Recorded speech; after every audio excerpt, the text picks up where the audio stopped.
जो देखा जा रहा है क्या वह पर्याप्त है, या जो सुना जा रहा है क्या वो काफ़ी है, या जो महसूस किया जा रहा है वो क्या काफ़ी है या पर्याप्त है? तो इसका उत्तर होना चाहिए नहीं। जो हम देख रहे हैं, महसूस कर रहे हैं, सुन रहे हैं, वह तो एक अंश मात्र है। यूनिवर्स अनंत है, इन्फिनाइट है। जो हमें सुनना है वो भी अनंत है। द एब्सोल्यूट ट्रुथ जो है, जो एक सत्य है, उसके बारे में हम कितना भी सुने वो फिर भी अनसुना रहता है। उस जिस चीज़ को भी हम टच कर रहे हैं वो हम टच तो कर रहे हैं, लेकिन वो हमारे इस स्पर्श से भी बहुत अलग है और बहुत परे है। इसका अर्थ क्या है? ये जो सब कुछ है ये एक ऊर्जा है। इस ऊर्जा को हम किस परसेप्शन से, अपने किस मनस्थिति से हम ग्रहण करते हैं, हमारा जीवन वही है। हम अपने क्रिएटर हैं, हम उसको पालन करता है और हम ही उसके डिस्ट्रॉयर हैं, अर्थात उसको लय करने वाले भी हम ही हैं। हमारे जीवन में बहुत सारी समस्याएं हैं, बहुत सारे रिलेशनशिप्स हमारे ख़राब होते हैं, हमारे पास में सक्सेस नहीं होती, हम जो चाहते हैं वो कर नहीं पाते, हमारे बिज़नेस में ग्रोथ नहीं हो पाती है, या होती है तो हम संतुष्ट नहीं हैं। हमें जितना हम मेहनत करते हैं उतना हमारे हाथ में पैसे नहीं आते हैं।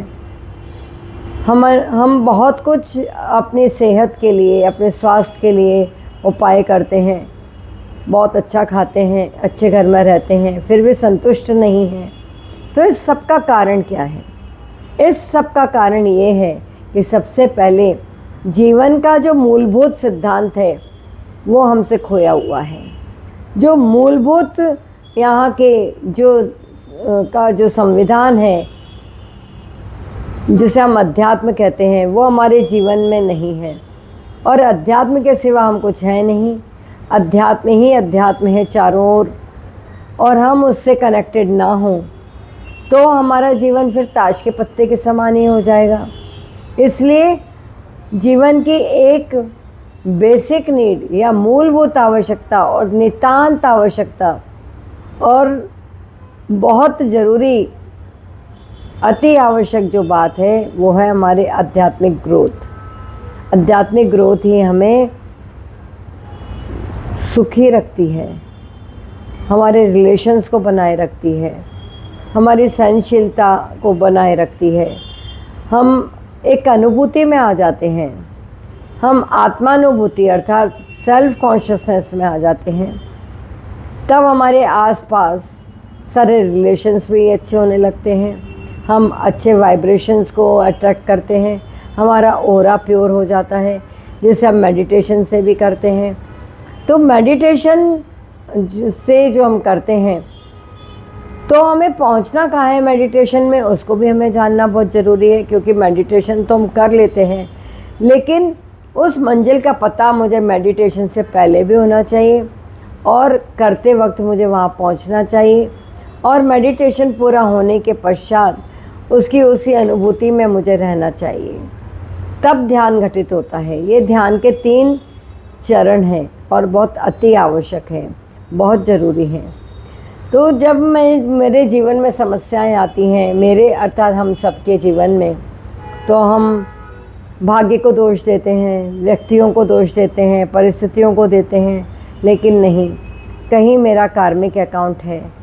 पूरी प्रकृति जो आसपास मुझे दिखाई देती है, ये जो पंच भौतिक जो संसार है, जो दृश्यमान है, जो देखा जा रहा है, सुना जा रहा है, चखा जा रहा है, जो 5 सेंसेस के अंतर्गत आता है, ये जो संसार है, इसको अगर हमने ठीक से समझा नहीं तो हम कन्फ्यूजन में हम बहुत कुछ ऐसा कर जाएंगे जिससे मेरे कार्मिक अकाउंट बन जाएं। कार्मिक अकाउंट कैसे बनते हैं? जाने अनजाने में और अज्ञान में और अहंकार से। और एक बहुत बड़ा फैक्टर है बॉडी कॉन्शियसनेस से।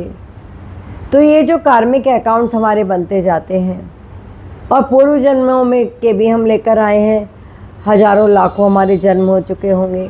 कहाँ किससे हमारा लेन देन है, कर्म का कैसा है, पाप और पुण्य का है।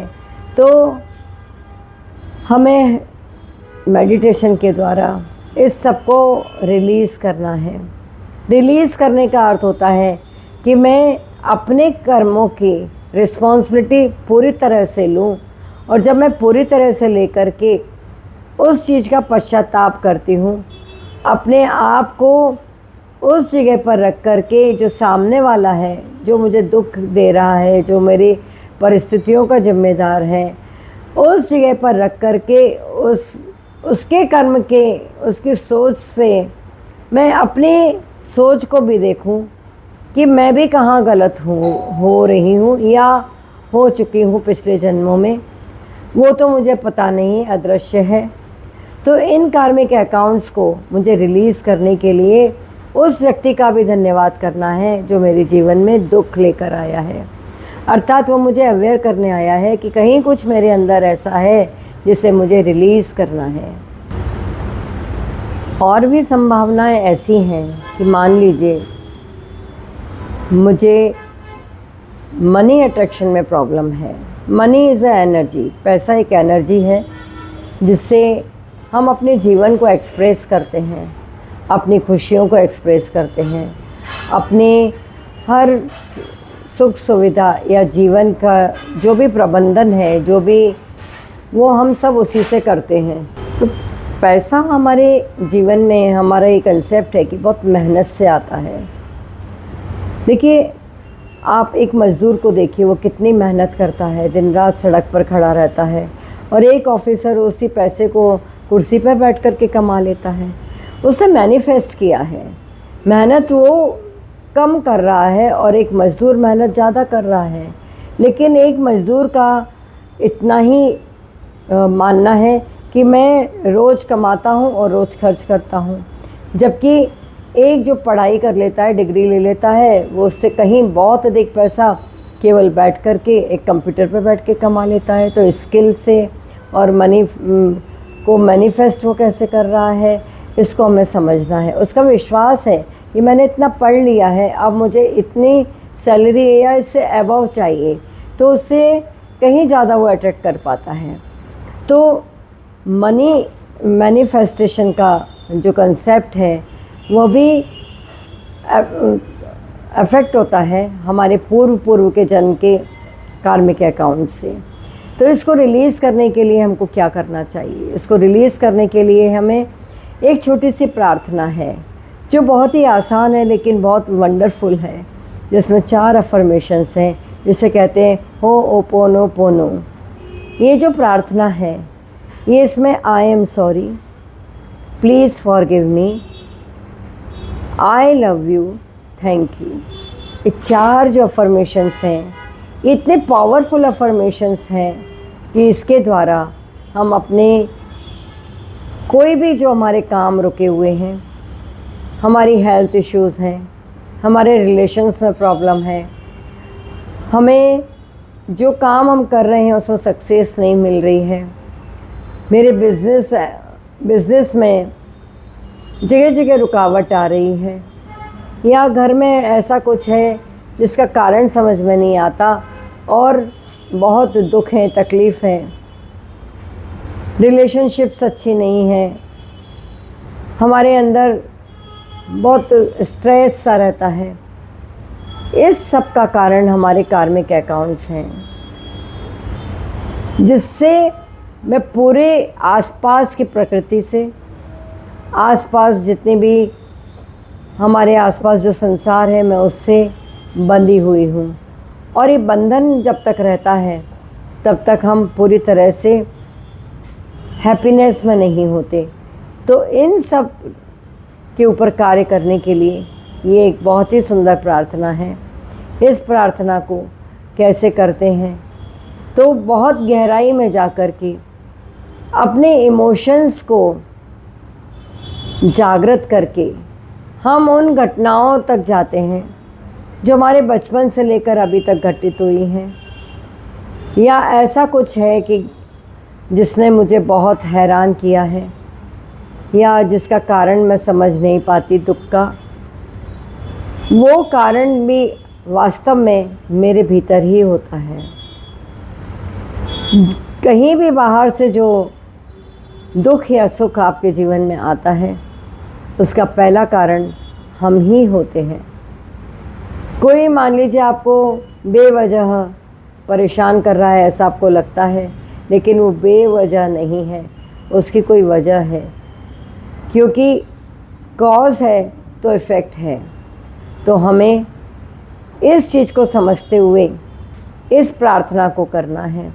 इस प्रार्थना को करने से हमारे भीतर जो अहंकार है वो भी मेल्ट होता है, हमारे अकाउंट्स क्लियर होने लगते हैं, और हम उसको फॉरगिवनेस को जब हम जीते हैं तब सबसे पहले हमारे भीतर ही बहुत सारे चेंजेस होते हैं।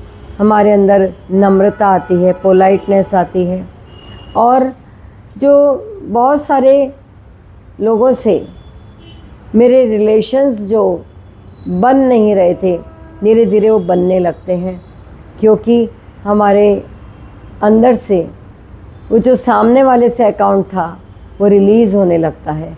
और जैसे जैसे मेरा कार्मिक अकाउंट रिलीज़ होता है, हम देखते हैं कि सामने वाले का भी व्यवहार बदलने लगता है।